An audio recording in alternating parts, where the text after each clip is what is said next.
Okay, it's going to be a ROH Classic review of Death Before Dishonor 5 weekend.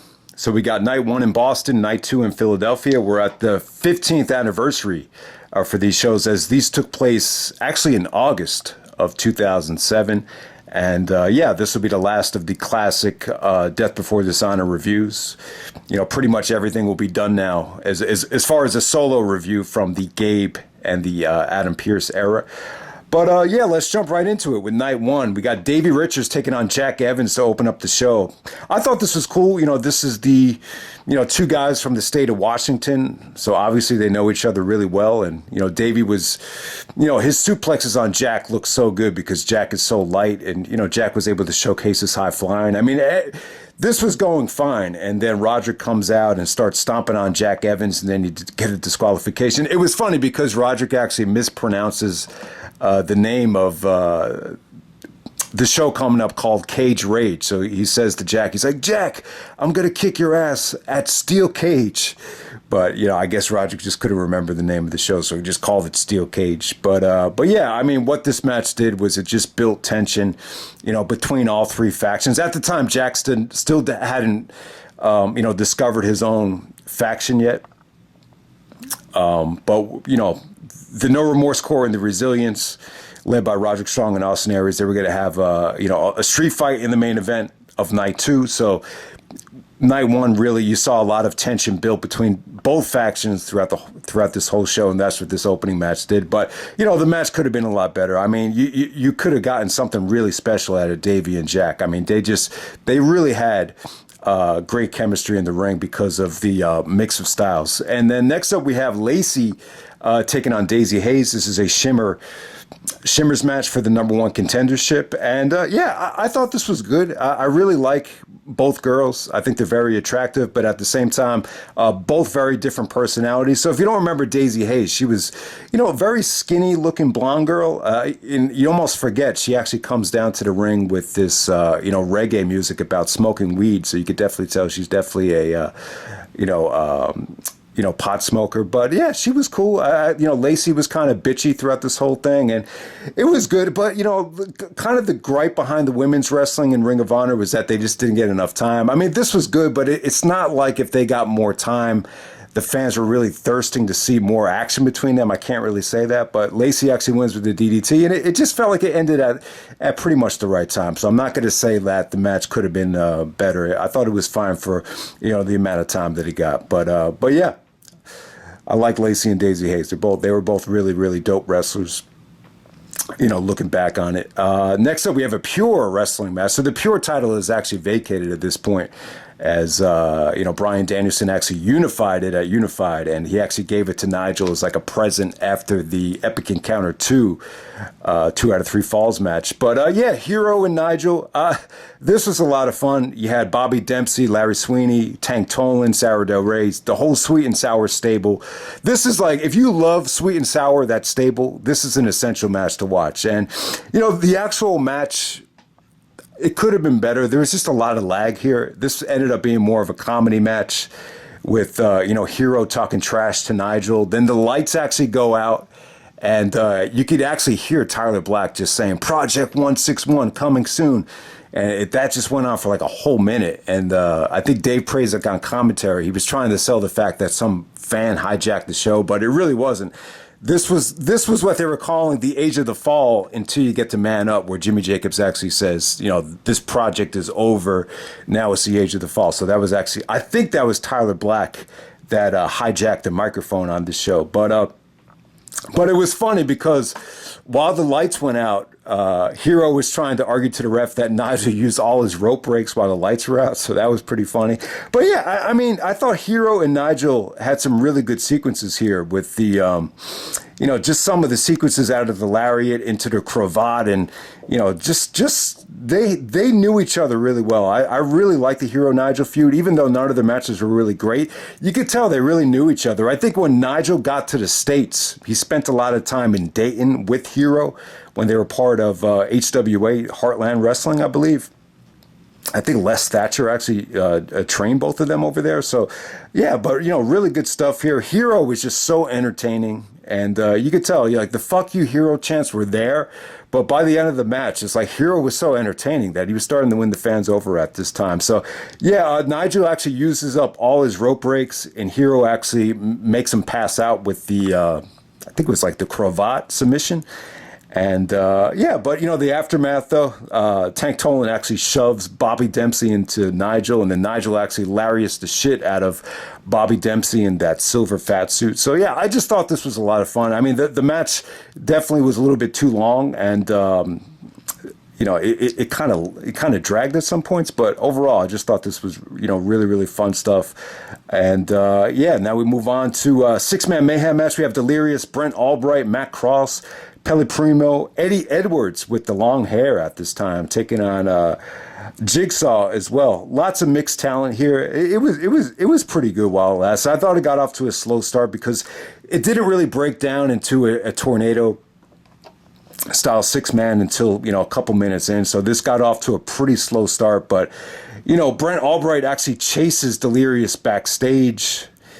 Albright was going to get a title shot the next night. So you wanted to protect Albright by just having him get out of the ring. And Matt Cross really needed a victory because he was going to main event the very next night in the street fight. So he actually wins with a shooting star press leg drop over, believe it was Eddie Edwards. So it's funny when you watch a match like this, I don't think you would have expected that out of all these guys, Eddie Edwards is going to go on to become Ring of Honor champion. But yeah, at the time, they would only book Eddie like if he was in the area. Like I think he was from the Boston area, so that's why Eddie was on this show and Quack was on the show in Philadelphia. All right, next up we have Austin Aries and Erick Stevens of the Resilience taking on Roderick Strong and Rocky Romero of the No Remorse Corps. This was okay. I mean, this got a little bit too much time. If this was a pay-per-view, it would have had a little bit more intensity, a little bit more juice to it, but it just felt like they were just trying to waste time in the beginning. So it got off to a really slow start. But, what this did was they're just trying to build tension for the next night's main event. So what you notice with the two-night version of Death Before Dishonor is, there's just a lot of stuff on the undercard that just didn't feel Death Before Dishonor worthy, and I'll definitely say that about this match. But, it was good for Stevens. Stevens and Rocky definitely have more to prove than Aries and Strong, so you saw a lot of good strikes from both of them. Erick Stevens with the mohawk. It brought back memories of my communion. I remember right before my communion, one of the rules was you weren't allowed to wear a mohawk. I guess mohawks used to be in the early 90s, but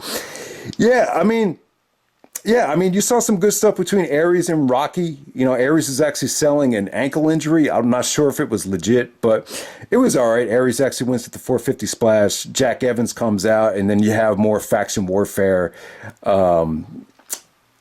chaos going on there. And then let's just move on to the next match. So I think with this Death Before Dishonor weekend, you got a pretty generic undercard for both nights from what I remember. Haven't gotten through the Philadelphia show as of this point, but what I think Gabe was going for is you have your Danielson showcase match as the first main event, and then you have the ROH title match as your second main event, and then kind of the Death Before Dishonor theme, you would always get like a dog collar match or a street fight at Death Before Dishonor. So you have the Boston street fight, and then you have the Philadelphia street fight as the main event of both shows. So you got really, really good triple main events, but yeah. We have Bryan Danielson taking on Matt Sydal. You just saw this on Rampage right before Double or Nothing. And I got to say, I was a little bit underwhelmed by this. I really felt like Danielson could have had a, more of a faster paced match against Sydal, more of a battle of the high flyers here. Because I think Danielson can kind of resort to more of a high flyer if he really wanted to. And Matt Sydal would have been the perfect guy for it. But this was cool. I got to talk about the pre-match promo with Larry Sweeney. So Danielson and Matt Sydal were actually part of a $10,000 like random, wild card tag at the Race to the Top tournament, and Danielson's team actually won because the Briscoes actually left the match. They were, him and Larry Sweeney were arguing about how much of the share they should get, and Danielson was talking about how wrestlers don't have retirement funds, and he was going to invest the money. So they had a compromise that, whoever won this match would take both shares of the money. So it was actually $10,000 combined. So Danielson would take, 3,300, and Matt Sydal was entitled to 3,300. So I guess the winner got 6,600, into the savings account or whatever Danielson was talking about. So that was the storyline here. But like I was saying, guys, Danielson really controlled the match. Lots of really good submission work from him. Just ground and pound. He put him in this, it was kind of like a dragon sleeper surfboard. It looked nasty. Really, really engaging stuff, though. I mean, even when Danielson wrestles a very slow-paced style, it's always engaging. Lots of great strikes. Lots of, kicks where Matt Sydal is just tangled up on the ropes.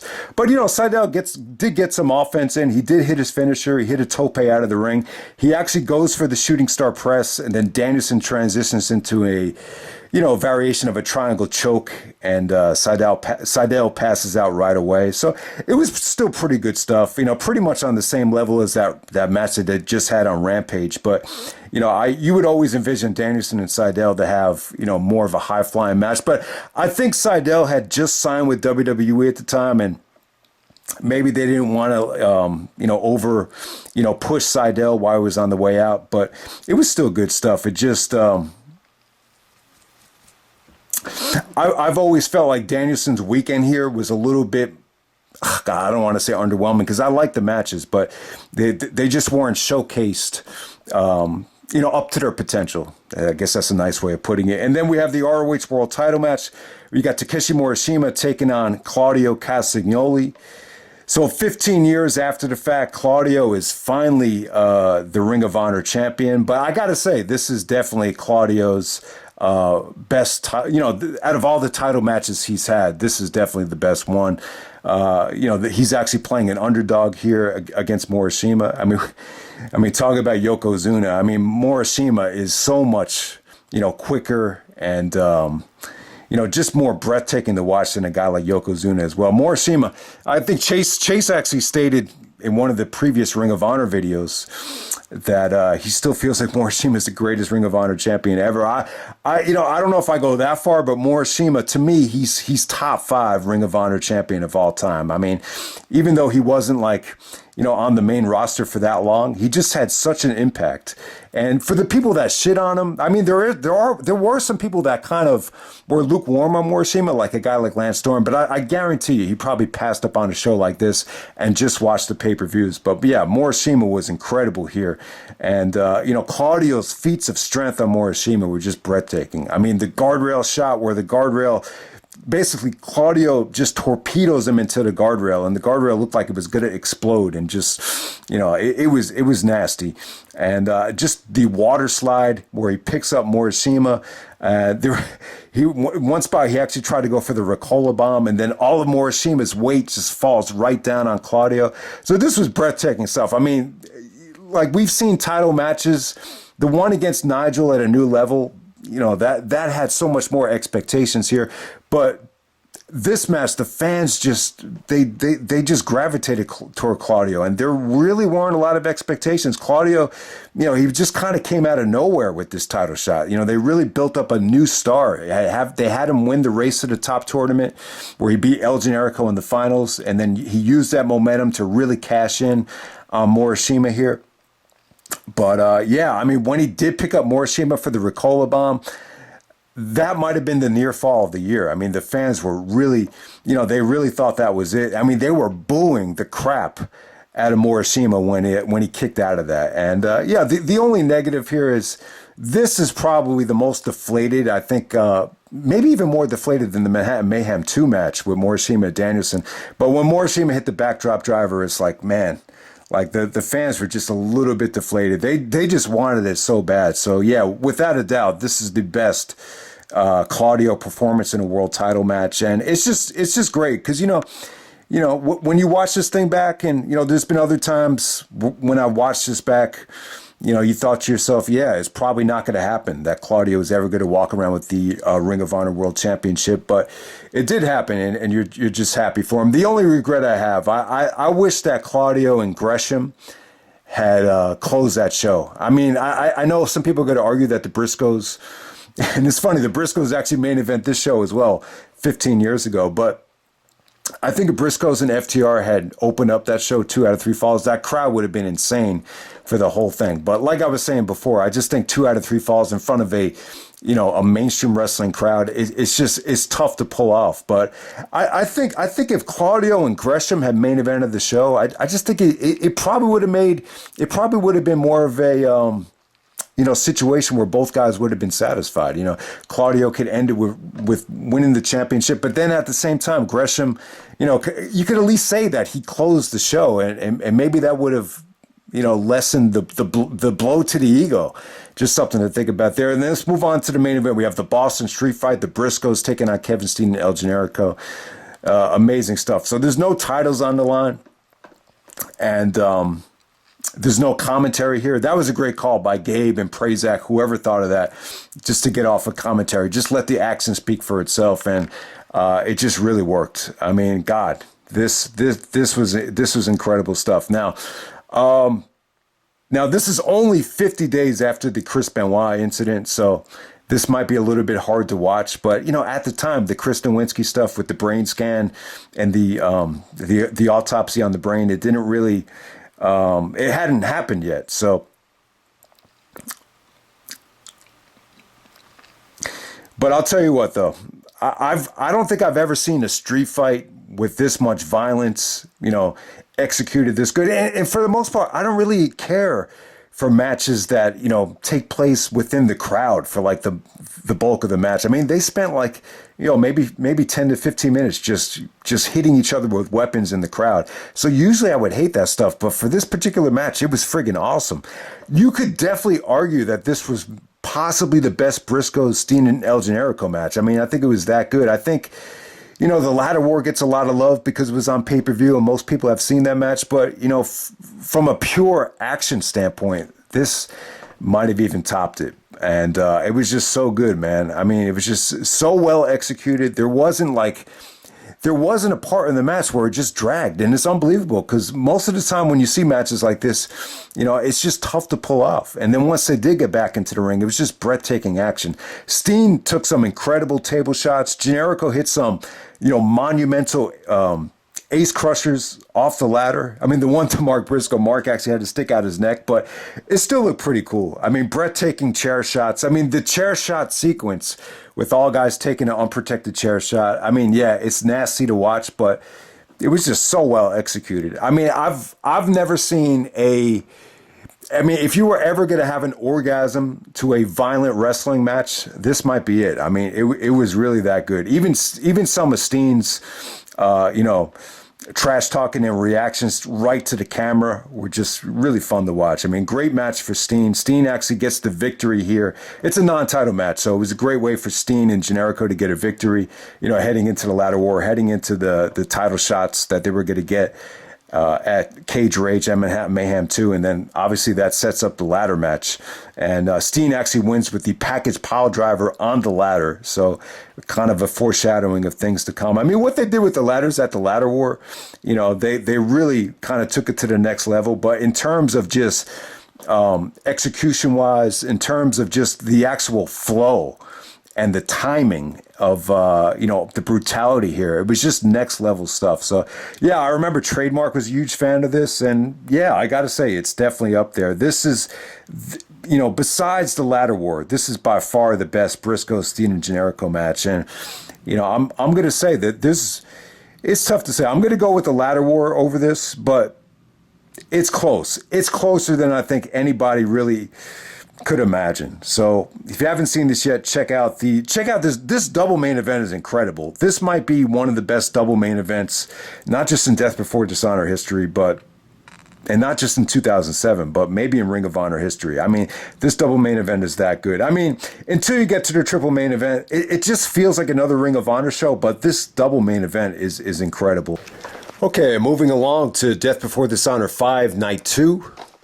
This was from Philadelphia on August 11th, 2007. All right, so to kick off the show, Mark Briscoe taking on El Generico. All right, the show started out with the Briscoes and Steen and Generico in the ring. Eventually, Jay and Kevin, fight to the back to kind of give Mark and Generico the singles platform to have their Falls Count Anywhere match. So, yeah, I thought this was a good decision. Split up the Briscoes in the singles matches here. It really gave the card a little bit of depth. And I thought Mark and Generico were great here. I mean, they kind of continued the momentum right into night 2 and just flowed really beautifully. Even Generico's, like, they would just do these crazy spots that just felt like so natural and just it just had a nice flow to it. You know, Generico actually delivering the brainbuster off the top of the guardrail, and yeah, just once again, just really well laid out. Kevin actually comes down at the end of the match. That enables Generico to hit the torpedo DDT through the ropes to put Mark Briscoe away. But yeah, I thought this was good stuff. Didn't really get as much time as the Kevin and Jay match that would happen after intermission. So I would say this is the lesser of the 2 singles matches. But I'll tell you what, though, man, Generico and Steen at this time were just such a great team. You know, what made it special was, you know, Steen was able to be the heel. He was able to be the prick. But Generico was still able to kind of be a baby face within a heel tag team. So it wasn't like his style was watered down. So I think more than anything, you know, this is one of the bright spots of 2007 was just the Steen and Generico dynamic as heels. I just really thought it added a lot to the company as they were rebuilding from the losses of, you know, Samoa Joe and CM Punk. All right, next up we have Jack Evans actually taking on Deranged. I believe Deranged actually was part of Special K at one time. You know, so he was in and out of Ring of Honor throughout the years, but you know, it was a hell of a matchup here because he was, you know, very similar to Jack Evans, high flyer, you know, skinny, could do a lot of flips and dives, and you know, they really wanted to give Jack a singles victory here because, you know, he was going to face Roderick Strong in a steel cage match in a co-main event. And then at the same time, Jack is trying to build up his own stable. So it's kind of hard to build your own stable if you're not getting a lot of singles victories. So Jack really needed a victory here. And that's what it was. You know, Deranged did hit some, you know, flips and spots and moonsaults off the top rope. But, you know, even this match right here, you could definitely tell, you know, Jack, a little bit more seasoned in the ring. I would definitely say Jack was actually, you know, just a better overall wrestler than even someone like Deranged. Okay, next up we get Nigel teaming up with Claudio Castagnoli to take on Chris Hero and Jigsaw.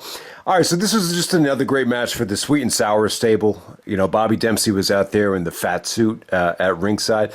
Why did Hero and Jigsaw team up? Doesn't really make a lot of sense, but you know, Tank Tolan was not that great of a wrestler, so obviously you'd rather have Jigsaw in that spot than Hero. Plus they're in Philadelphia, so they had the Chikara guys at their disposal. And I think Hero was a huge part of Chikara. He might have trained Jigsaw. I'm not sure about that, but you know, there is a lot of history with Hero and Quackenbush, so that might be the reason why. But Jigsaw definitely seemed out of place in the Sweet and Sour environment here. But yeah, I thought this was good stuff. You know, Nigel was in the ring for the bulk of the time, just doing a lot of selling. Hero, you know, they were really building up the Claudio feud, so Hero was acting like he was afraid of Claudio. And yeah, I mean, pretty good stuff here. I mean, it wasn't anything too important, but you know, what it really did was it just really built to Claudio and Hero. You know, Claudio was out there with the Race to the Top trophy. And by the way, the Race to the Top tournament, that might have been the best tournament that I think Ring of Honor's ever done. You know, Survival of the Fittest has some great finals, but you know, from top to bottom, when Claudio won that Race to the Top tournament, that was probably the most attractive tournament that I think Ring of Honor might have had in terms of like one-on-one singles matches. So yeah, the end of the match is really cool. You know, Nigel actually, you know, makes the save at the end. You know, Hero actually takes the Race to the Top trophy and bloodies up Claudio with it. He was actually gonna like stomp on Claudio with the trophy going right into his eye. But, you know, Nigel actually does make the save and clotheslines the shit out of Bobby Dempsey. So that was really cool. So, yeah, really entertaining match. You know, the match itself didn't feel that important and it wasn't really too memorable. I really forgot about, you know, Hero actually teaming up with Jigsaw. But, yeah, I got to say this is really good tension and it really built up you know, Hero and Claudio quite nicely as they were going to feud all the way until Final Battle. So, Yeah, a lot of fun right there. Sweet and Sour stable. Anything involving Larry Sweeney and Bobby Dempsey and Hero just really holds up well. All right, next up we have Sarah Del Rey taking on Lacey. This is the first time the Shimmer title ever defended on a Ring of Honor show, so Lacey's #1 contender. And this is good stuff. Lacey pretty much controlled a lot of the match, really kind of lots of screaming, lots of trash talking. But you could just tell Sarah Del Rey definitely a step ahead of Lacey and Daizee Haze just in the ring. I mean, she was really good here, man. I mean, really, really awesome work from Sarah Del Rey. I wouldn't say the match is great, but I would say just a really stellar performance from Sarah Del Rey. You could just definitely tell, like, she knows what she's doing in the ring.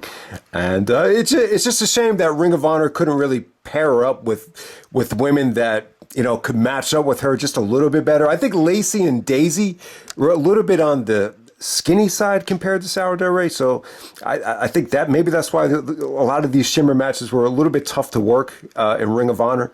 But yeah, pretty historic match. I mean, it might be one of the better women's matches to ever take place in Ring of Honor. But you got to remember, Ring of Honor was never really known for pushing the women.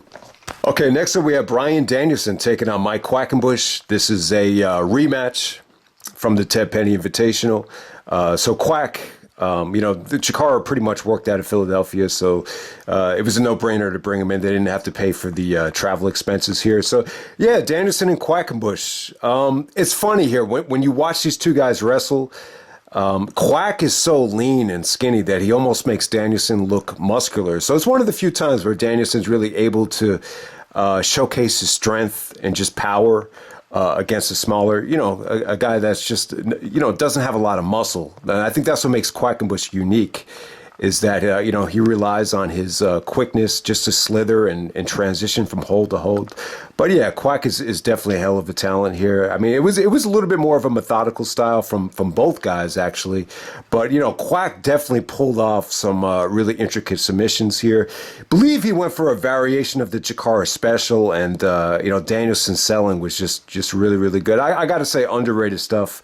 I really enjoyed this for the amount of time that it went. I would actually put this above the Matt Sydal match from night one. Yeah, I mean, the fans actually were pretty much behind Quackenbush here. He got a monster pop when he came out. I love his theme song. Quackenbush definitely had more of the fans on his side. Danielson actually got a little bit of heat here as he was jawing with the referee. He even did the... he didn't do till I got to a 5. He kind of switched it up here. He said, I have a legit wrestling hold on Mike Quackenbush. He's something like that. So he kind of played off the I got to a 5 and did something a little bit different here, and the fans just ate it up.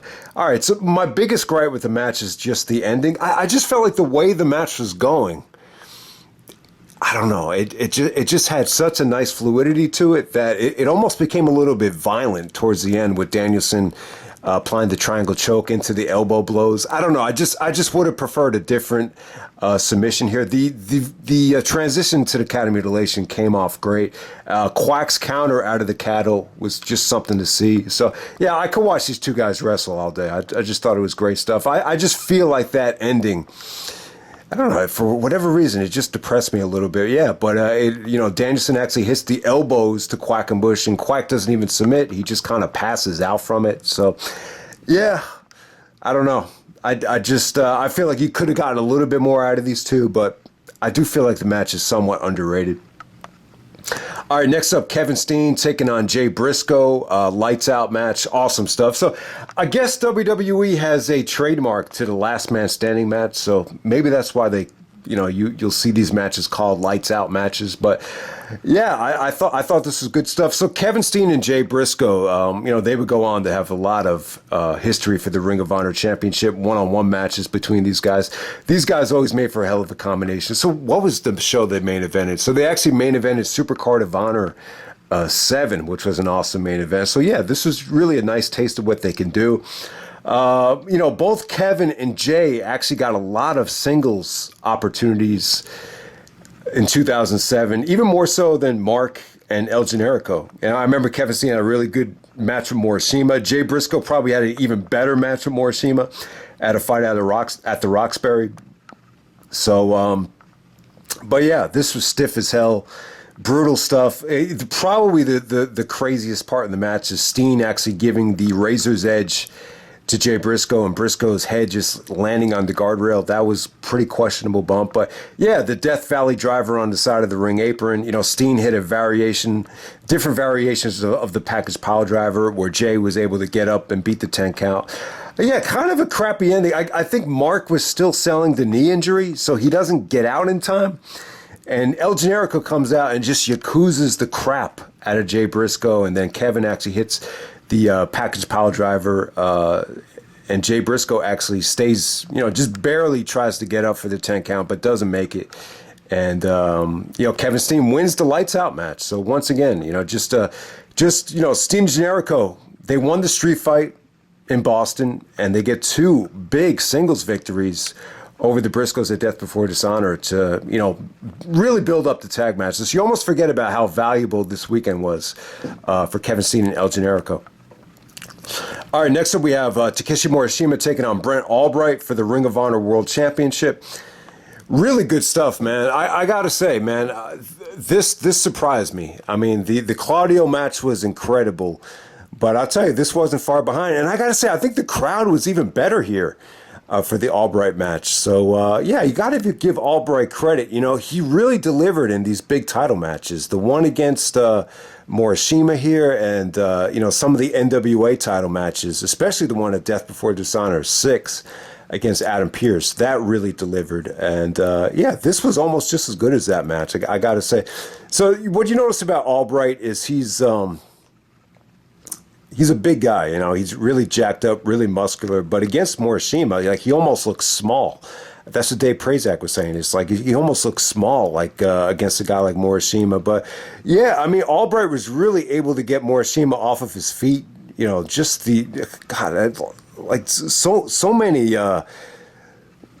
so many spots where he got Morishima up. The superplex off the top rope was really impressive. He even hit a scoop slam out of nowhere. The belly to belly looked really tough. I mean, give Morishima credit to it because he's got to lift himself in the air just to make that work and land on his back. And yeah, I'll tell you, man. We talked about how breathtaking those Claudio near falls were. Yeah, there was a double. There was Albright actually hits 2 consecutive T-bone suplexes in a row. I think it was on the second one. All right, Morishima actually kicks out, and then the fans just start screaming, "That was 3! That was 3!" Relentless. And yeah, lots of Albright chants, lots of Morishima chants. Yeah, Albright kicked out of a lot of vicious clotheslines. And, once again, Morishima hits the backdrop driver. Someone in the front row. Morishima had that great shirt.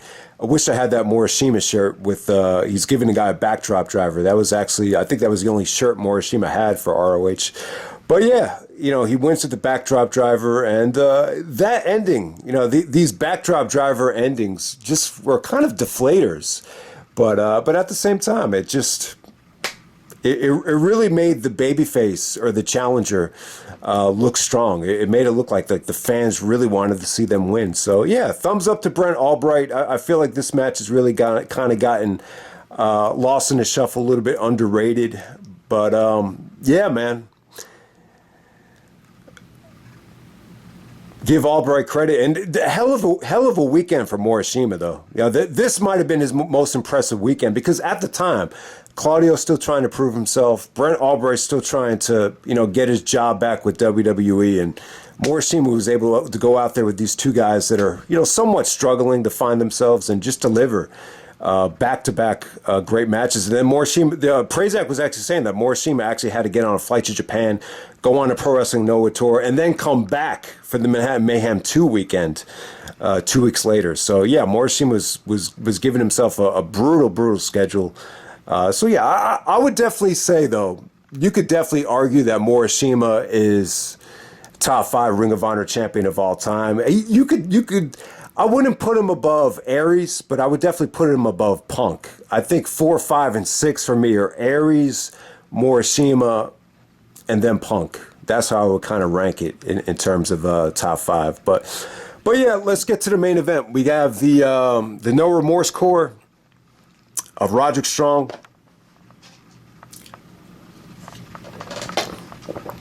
All right, we got the No Remorse core of Roderick Strong, Rocky Romero, Davey Richards, teaming up with Matt Sydal. So this kind of, planted the seeds for the Davey split up and joining the Sweet and Sour stable, as I believe Larry Sweeney actually made a deal with Roderick that Matt Sydal was going to join them for this match. So the Resilience is actually teaming up with Delirious here. So if you forget the Resilience, it's actually Austin Aries stable of Austin Aries, Matt Cross, Erick Stevens, and then we got Delirious actually joining them. Delirious and Matt Sydal, broke in together. They met in the finals of Survival of the Fittest. It was kind of a rivalry into its own, so that's why they were a part of this match. So at the heart of it, this is Roderick Strong stable versus Austin Aries stable. Wanted to talk about the history of Aries and Strong. It really is kind of driven out of jealousy. When you think about Aries and Strong as a tag team, the fans were always favoring Austin Aries over Roderick Strong. So, and it's funny because I really think Aries would have made for a better heel in this feud than Roderick. But at the time of the split, the fans were just a little bit more into Aries. Strong had to prove himself. And so at the time, it just made a little bit more sense for Strong to actually turn on Aries. And then, a lot of the guys in the stable, like Davey, trying to make a name for himself, Rocky Romero trying to make a name for himself. And the same thing goes for Erick Stevens and Matt Cross as well. And, some people kind of forget about the Resilience. I would say it's kind of been a forgettable stable. If you go back to some of True Slayer's early videos, I believe there are videos where he's actually wearing a Resilience t-shirt that he bought from Ring of Honor's website. So, but yeah, I thought this was good. I thought this was a good street fight. They kept the intensity throughout. They were pretty much wearing street clothes, jeans. Matt Sydal was actually wearing a dress shirt during this match. So, yeah, this kind of match isn't my cup of tea, but I get why they did it. It was really great for Erick Stevens. It was a huge chance for guys like Stevens, guys like Matt Cross to just go out in the main event and see what they can do. Beginning of the match, they spent a lot of time in the crowd. Like the first 10 minutes are spent just in the crowd. So they actually go up these bleachers. And it's impressive. Matt Sydal actually just pulls himself up on these big set of bleachers right here. And him and Matt Cross did some really cool things. I believe Sydal might have hit the shooting star press, but the most breathtaking spot, maybe in this whole match is when Matt Cross actually uses the wall to flip off the bleachers. So he actually just kind of used the wall to ricochet and does a flip onto all the No Remorse guys on the outside. So as he comes off the bleachers, so that was a pretty breathtaking spot. But I gotta say, man, they kept the intensity throughout this whole thing. Tons of chair shots. Just really, really intense stuff between everybody here. So I got to give it a thumbs up. And Davey took some nasty chair shots here, some nasty table bumps from Erick Stevens to Davey Richards.